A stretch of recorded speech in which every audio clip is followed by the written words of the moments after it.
శ్రీకాకుళం జిల్లా ఎచ్చెర్ల నియోజకవర్గం బుడగట్లపాలెం గ్రామంలో మత్స్యకారుల సేవలో కార్యక్రమాన్ని ప్రారంభించుకుంటున్నాం.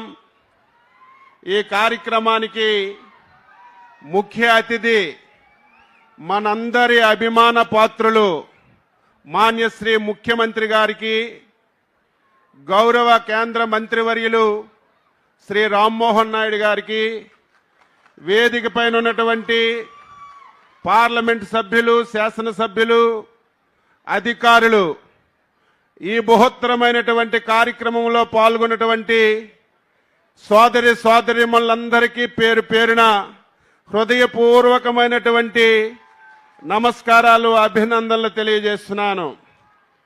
1982వ సంవత్సరంలో విశ్వవిఖ్యాత నట సార్వభౌములు నందమూరి తారక రామారావు గారు తెలుగుదేశం పార్టీ పెట్టినప్పటి నుంచి నేటి మన చంద్రబాబు నాయుడు గారి వరకు 44 సంవత్సరాలు కష్టాల్లో సుఖాల్లో నిరంతరం తెలుగుదేశం పార్టీకి అంటి పెట్టుకున్నటువంటి కమ్యూనిటీ మన మత్స్యకార కమ్యూనిటీ అని గర్వంగా ఈరోజు నేను చెప్పదలిచాను. ఒకసారి 42 సంవత్సరాలు వెనక్కి వెళ్తే మత్స్యకార గ్రామాల్లో కనీసమైనటువంటి మౌలికమైనటువంటి సదుపాయాలు కూడా లేనటువంటి పరిస్థితి. చాలా మందికి తెలియదు. తెలుగుదేశం పార్టీ వచ్చిన తర్వాత పుట్టిన వాళ్ళు చాలా మంది ఉన్నారు, ఆ రోజు ఉన్న వాళ్ళు చాలా మంది లేకుండా ఉన్నారు. కానీ ఈరోజు గంటా పదంగా చెప్పగలం, శ్రీకాకుళం జిల్లాలో మత్స్యకార గ్రామాల్లో స్కూల్ వచ్చినా, పాఠశాల వచ్చినా, కరెంట్ వచ్చినా, డ్రైన్ వచ్చినా, ఏ కార్యక్రమం వచ్చినా సరే అది తెలుగుదేశం పార్టీ చంద్రబాబు నాయుడు గారు ఆధ్వర్యంలోనే వచ్చిందని ఈ సందర్భంగా తెలియజేస్తున్నాను. అటువంటి కమ్యూనిటీని అన్ని విధాలా మనం ఆదుకోవాలి. అటువంటి కమ్యూనిటీని ఈ సమాజంలో ఒక గౌరవప్రదంగా బతికే విధంగా సహకరించాలనే ఉద్దేశంతోనే మన ముఖ్యమంత్రి గారు పనిచేస్తున్నటువంటి విషయం మీ అందరికీ తెలుసు. ఆ రోజు ఎన్టీఆర్ గారు గృహ నిర్మాణం కట్టారంటే మొట్టమొదటిసారి మత్స్యకార గ్రామాల్లోనే మనకి కట్టినటువంటి విషయాన్ని మీ అందరికీ కూడా గుర్తు చేస్తున్నాను. అయితే ఈరోజు రాష్ట్రంలో మీ అందరి అభిమానంతో, మీ అందరి ఆశీర్వాదంతో మొన్న జరిగినటువంటి ఎన్నికల్లో అచంచలమైనటువంటి విశ్వాసంతో ఎన్డీఏ పార్టీల్ని అధికారంలోకి తీసుకొచ్చారు. 10 మాసాలయ్యింది. రాష్ట్రంలో ఆర్థిక పరిస్థితి చాలా దయనీయంగా ఉంది. ఈరోజు గత ప్రభుత్వాలు ఆంధ్రప్రదేశ్ రాష్ట్రాన్ని చిన్నాభిన్నం చేశాయి, ఆర్థికంగా కోలుకోలేనటువంటి పరిస్థితిని తీసుకొచ్చాయి. అయినా సరే ఇచ్చిన మాట ప్రకారం ఆ రోజు చంద్రబాబు నాయుడు గారు ఎవరైతే మత్స్యకారులు 2 మాసాలు వేట నిషేధ సమయం జరుగుతుందో వాళ్ళకి బతకడానికి భృతి ఇవ్వాలని మొట్టమొదటిసారి 4,000 రూపాయలు భృతి ప్రకటించినటువంటి వ్యక్తి మన నాయకుడు చంద్రబాబు నాయుడు గారని చెప్పి మీ అందరికీ తెలియజేస్తున్నాను. ఒక్క భృతే కాదు, ఈరోజు మీరు వేట చేసుకోవడానికి పడవలు కానీ, వల్ల కానీ, పట్టుకున్న చేపలు ఇతర ప్రాంతాల్లో అమ్మడానికి బొలోరా వెహికల్స్ కానీ, మోపిడ్స్ కానీ అన్నీ మనం ఇచ్చాం. ఆ రోజు చంద్రబాబు నాయుడు గారు 10,000 ఇచ్చారు, 4,000 ఇచ్చారు. నేను 10,000 ఇస్తానని చెప్పి గత ప్రభుత్వం 10,000 ఇచ్చింది. 5 సంవత్సరాల్లో సంవత్సరానికి 10,000 తప్ప మత్స్యకారులకి ఒక్క పైసా అంటే ఒక్క పైసా ఏ ఒక్కరికి అందించలేదు. ఒక వల ఇవ్వలేదు, ఒక బోట్ ఇవ్వలేదు, ఒక వెహికల్ ఇవ్వలేదు. కనీసం మత్స్యకారులు వారి ఆర్థిక పరిస్థితిని పెంచుకోవడానికి ఈరోజు ప్రభుత్వం నుంచి ఒక్క లోను కూడా ఇచ్చినటువంటి పరిస్థితి లేదు. మొన్న ఎన్నికల్లో ఎన్డీఏ పార్టీలు స్పష్టంగా హామీ ఇచ్చాయి, మమ్మల్ని గెలిపించండి, మీకు ఇస్తున్నటువంటి 10,000 20,000 చేస్తామని చెప్పాము. కానీ అధికారంలోకి వస్తే ఆర్థిక పరిస్థితి చూస్తే చాలా దయనీయంగా ఉంది. ఇవ్వలేనటువంటి పరిస్థితి. చాలా మంది మత్స్యకారు పెద్దలు మన ముఖ్యమంత్రి దగ్గరికి వచ్చారు. సార్, మాకు ఆర్థిక పరిస్థితి తెలుసు, రాష్ట్రంలో చాలా ఇబ్బందులు ఉన్నాయి, చాలా సమస్యలు ఉన్నాయి, తరువాత 20,000 ఇద్దరు కానీ ముందు 10,000 ఇవ్వండి అని అడిగారు. కానీ మన ముఖ్యమంత్రి గారు ఒప్పుకోలేదు.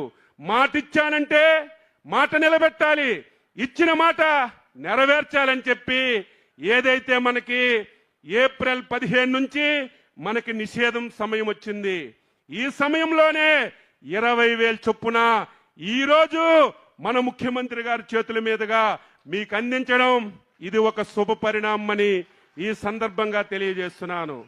గత ప్రభుత్వంలో చాలా తప్పులు చేశారు. ఎవరైతే మత్స్యకారులు ఉన్నారో వాళ్ళకి భృతి ఇవ్వలేదు, మత్స్యకారులు లేనటువంటి వాళ్ళకి ఇచ్చారు. పట్టణాల్లో వ్యాపారం చేసుకున్న వాళ్ళకి ఇచ్చారు.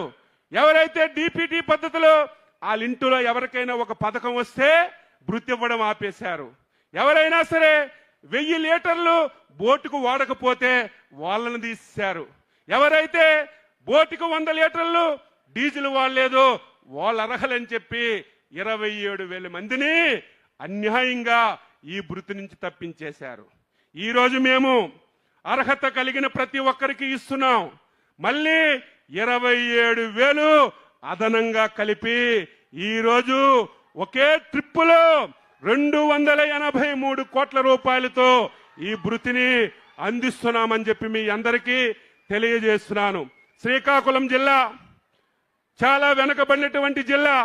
మన జిల్లా నుంచి విపరీతంగా వలసలు వెళ్తున్నారు. ఈరోజు బాధ ఆవేదన కలుగుతుంది. ఈ రాష్ట్రంలో 26 జిల్లాలున్నాయి. 26 జిల్లాల్లో శ్రీకాకుళం జిల్లా పెర్ క్యాపిటా ఇన్కమ్ లో గాని, ఈరోజు తలసరి ఆదాయంలో గాని 26వ జిల్లాగా ఉందంటే మనందరం సిగ్గుపడాలి, చైతన్యవంతులవ్వాలి. దీనికి కారణం ఏమిటి? ఈ జిల్లా ప్రజలందరూ సంఘటితంగా పనిచేయాలి. చాలా మంది ఈ జిల్లాని గత 20-30 సంవత్సరాల నుంచి యాజిటేషన్ చేసి ఏదైనా ఒక పరిశ్రమ వస్తుందంటే, ఏదైనా ఒక మంచి కార్యక్రమం వస్తుందంటే ఒక పక్క జెండా లేపి కార్యక్రమం జరగకుండా చేస్తున్నారు. దీనివల్ల ఎవరు మన జిల్లాకు రావడానికి భయపడుతున్నారు. ఈ స్థాయి నుంచి మళ్ళీ ప్రతి ఒక్కరిని మన జిల్లాకి ఆహ్వానించే విధంగా మనందరం కృషి చేద్దామని, దాని గురించి ప్రజలకి చైతన్యపరుద్దామని ఈ సందర్భంగా మీ అందరికీ తెలియజేస్తున్నాను. సుదీర్ఘమైనటువంటి తీర ప్రాంతం. ఈ తీర ప్రాంతంలో ఒక హార్బర్ లేదు, ఒక జెట్టి లేదు, ఒక పోర్ట్ లేదు. చంద్రబాబు నాయకత్వంలో ఆ రోజు భావనపాడు పోర్టు మంజూరు చేశాం. దాన్ని పక్కగా మార్చి మూలపేటని ఒక చిన్న పోర్టు నిర్మిస్తున్నారు. ఈ రోజు ప్రభుత్వం అంటే కంటిన్యూషన్ గా జరగాలి. ఆ రోజు మూలపేటలో వారు ప్రారంభించారని, ఈ రోజు మనకి అధికారం వచ్చిందని ఆ పోర్టుని నిలుపుదల చేయడం లేదు. చంద్రబాబు నాయుడు గారు ఒకటే చెప్పారు, జిల్లా అభివృద్ధి జరగాలి. అభివృద్ధి జరగాలంటే పోర్టులు, హార్బర్లు రావాలని ఈ రోజు మా అందరికీ చైతన్యపరిచి 6-7 మాసాల్లోనే ఈ రోజు మూలపేట పోర్టు పూర్తి చేయమని చెప్పి ఆదేశాలు ఇచ్చారు. మేమందరం శరవేగంతో అది పూర్తి చేస్తున్నాం. ఇక్కడే గత ప్రభుత్వంలో ఒక హార్బర్ మంజూరు చేశారు.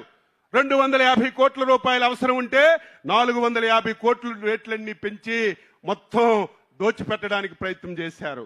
దీనివల్ల చాలా నష్టపోతున్నాం.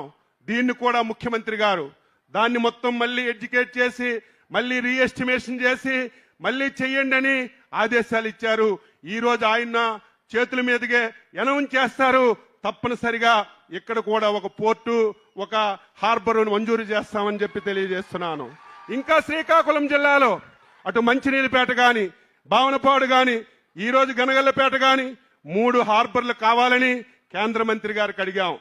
కేంద్ర మంత్రి గారు ఈ రోజు కేంద్రంలో ఉన్నటువంటి మంత్రికి చెప్తే వెంటనే డిపిఆర్లు తయారు చేయండి, తప్పనిసరిగా శ్రీకాకుళంకి అదనంగా 3 హార్బర్లు కూడా ఇస్తామన్నారు. మేము నిరంతరం ఈ జిల్లాను అభివృద్ధి చేయడానికి ఎక్కడ అవకాశం ఉంటే అక్కడ ఉపయోగించుకొని ముందుకెళ్ళడానికి మేము ప్రయత్నం చేస్తున్నాం. దానికి మీ అందరూ కూడా సహకరించాలని ఈ సందర్భంగా తెలియజేస్తూ, ఈరోజు మన అదృష్టం మన జిల్లాలోనే మత్స్యకారుల సేవలో కార్యక్రమాన్ని మనం ఇప్పుడు ప్రారంభించుకుంటున్నాం.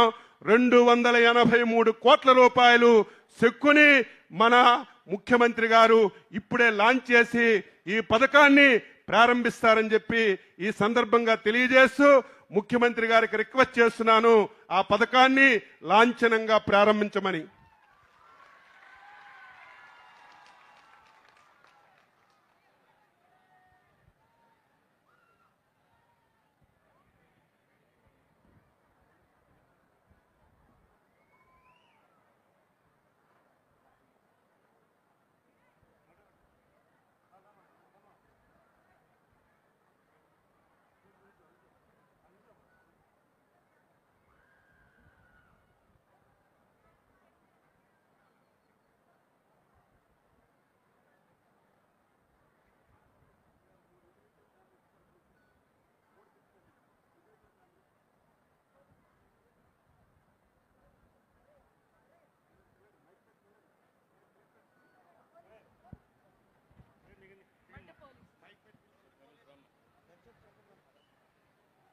ఇప్పుడు మడ్డు పోలీసుకి చెక్ ఇవ్వాల్సిందిగా కోరుతున్నాను సార్.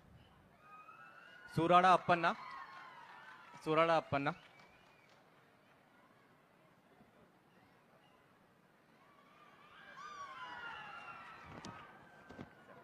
సూరాడ అమ్మ అప్పన్న రా. అలుపల్లి తవితాయ.